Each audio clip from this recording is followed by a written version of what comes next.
Hello and welcome to Michael's Minty Music for today. Today we review the Beatles' 1967 soundtrack album, Magical Mystery Tour.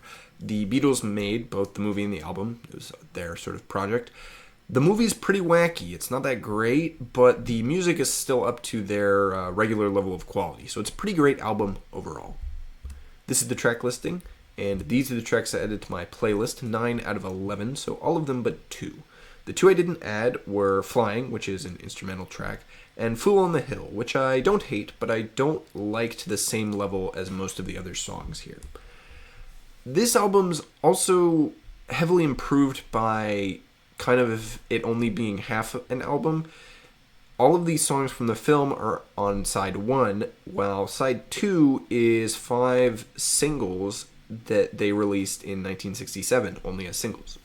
These are some of the biggest hits they had, so adding them all to this album is a pretty cheap way of making the album a lot better. Although, I think even if they just had side 1, it would still be pretty good, but as a whole, the album is still a little bit, definitely really good because of it. Side 1 flows decently. The opening title track is both a good opener and a pretty good title track, actually. The whole vibe of side 1 is pretty creepy. The songs are all mostly slower and pretty psychedelic. They aren't sad, but they're definitely too wacky to be very upbeat or uplifting. Something like Blue Jay Way is very...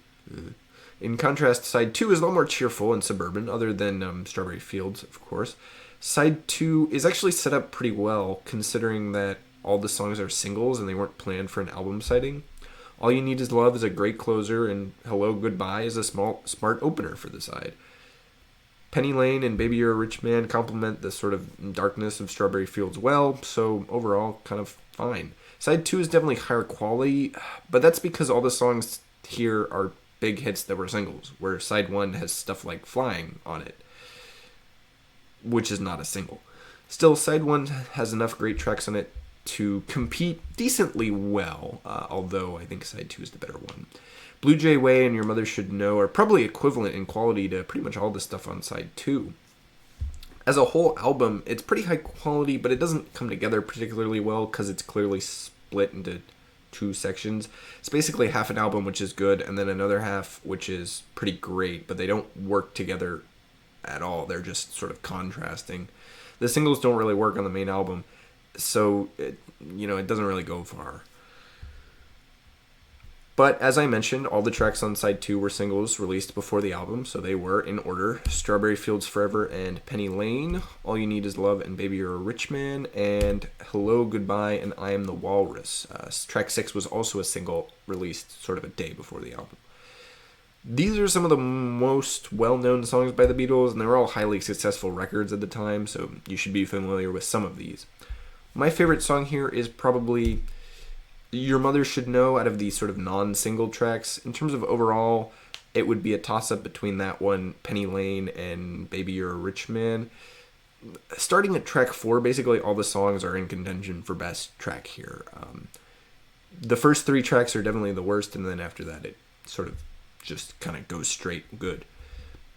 Now, I rank this album 7th out of the Beatles' 13 albums, so exactly in the middle here, 6 above, 6 below.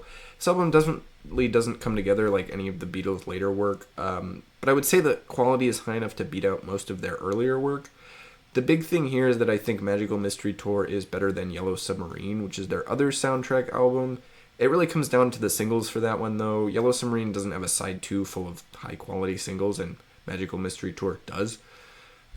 Without those singles, this album would probably be maybe a couple of spots lower, sitting in the lower rankings, because they did that album, the album ends up right in the middle because of all the singles on it. Not good enough to beat out any of their full albums, but still better than most of their early work. Also, since the Beatles released Sgt. Pepper's this year, that takes the top spot from 1967, which shouldn't be a surprise since I ranked that one way higher than Magical Mystery Tour on the main rankings. So, thank you for watching.